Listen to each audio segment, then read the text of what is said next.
O, magsalita na kayo. Sige, sige. Game, naka-video na yan. Pagkatapos ng almost a decade, nagkita-kita ulit yung mga senior. 90s, di ba? 90s, Dread pa, dread, di ba? Dread days Dread Saka, days.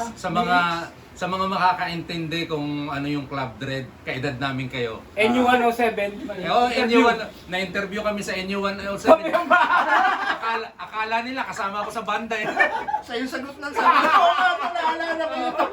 Sino yung nag-interview sa atin yung sa Dadon? Sino yun? Si Francis. Reyes.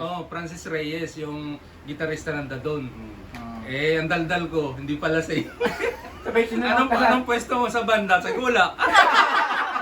Naisama lang na. Ayun, kami nagkita-kita ulit. Kaya nagja-jamming na sa kape. Dati jamming namin sa alak na yung kape na.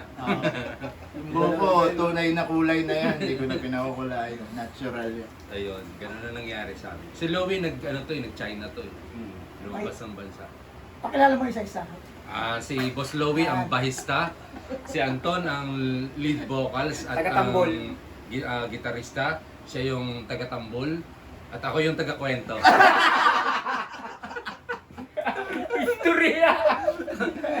Thank you. Thank you. Okay. Nice.